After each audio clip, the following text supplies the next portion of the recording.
With the RE4 Remake fastly approaching, there is still plenty that is yet to be revealed, so in this video I want to talk about what we could expect to see in new gameplay reveals or trailers moving closer to the release date. The topics I will be covering in this video are the unrevealed characters, the extra game modes, and a demo release date. There's definitely a lot to talk about, so with that being said, let's get right into it.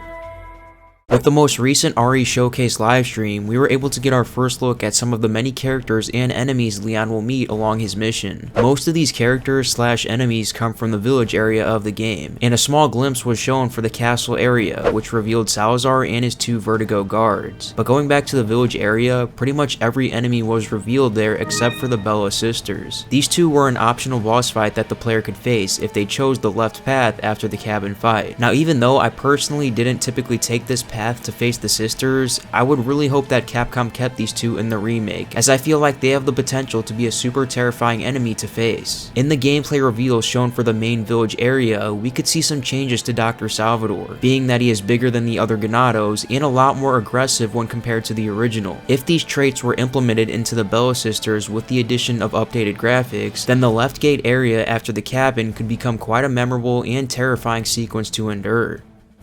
Now, like I mentioned earlier, Capcom did not show too much of the castle area off, and because of this, the only enemies revealed are a few Zealot models, the 2 Vertigos, and Salazar himself. So that just leaves the Garradors, the Plaga Knights, the Novistadors, and the dogs left to be revealed. All of these enemies were not encountered too often in the game. The Garradors and Novistadors both had 3 different encounters, while the Plaga Knights and the dogs only had 2 encounters throughout the course of the game. Even though these enemies were not encountered too often, they were all still able to leave such a big impact on the game because they had these big areas dedicated to them. Because this is the case, I doubt that any of these enemies will be cut, and I honestly wouldn't be surprised if some of them were shown off in future trailers or gameplay reveals.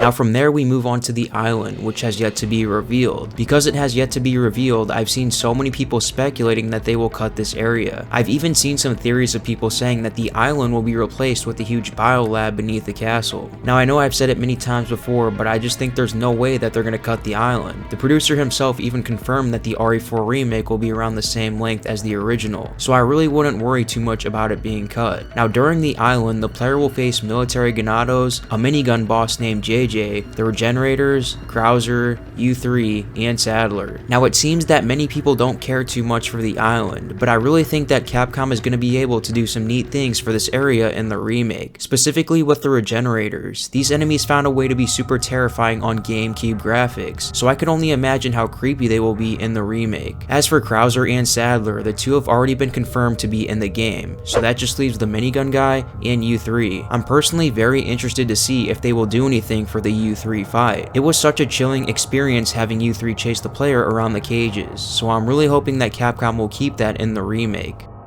Now aside from the main game, we have yet to receive any information on the extra content from the original, being the Mercenaries game mode and the Separate Ways campaign. The Mercenaries could definitely use some additional characters and maps. I think it would make sense to add Luis for sure, and maybe even Jill, Claire, and Chris, since we already have RE engine models for all of them. In the RE4 VR Mercenaries, there were quite a few extra additions like extra game modes, new enemies, weapon skins, and much more. With all these ideas implemented into RE4 VR, I think it would make sense to transfer most of, if not all, the ideas to the RE4 Remake Mercenaries to spice things up. As for the Separate Ways campaign, there is one unrevealed character in this campaign, being Albert Wesker himself, which I am very excited to see. Now I do still think that Separate Ways will be in the remake. I'm just more concerned for if it will be released on launch date or released later for DLC. The first edition of RE4, being the GameCube edition, didn't actually release with Separate Ways. It was only till the release of the PS2 port that Capcom added Ada's campaign. I would really hope that we will see this game mode added to the remake on launch, but only time will tell if this is indeed the case.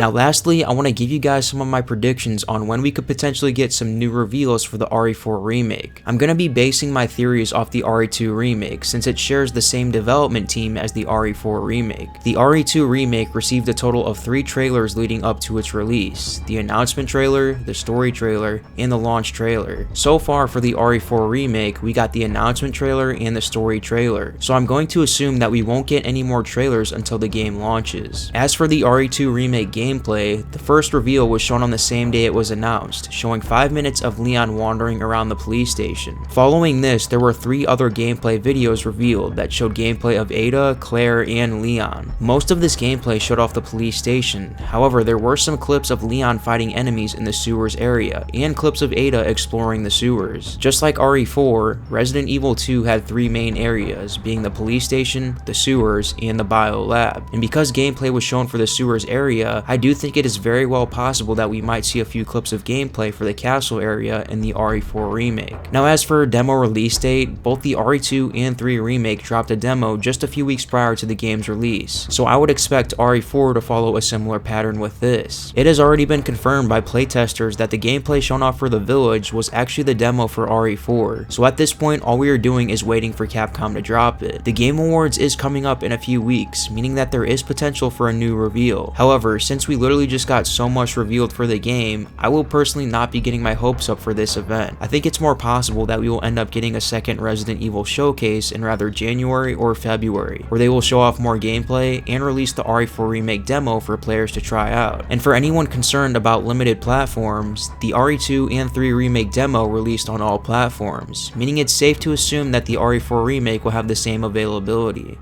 Well guys, I think that's going to be it for this video. Make sure to let me know your own predictions down in the comments below, and with that being said, thank you all for watching, and I'll see you next time.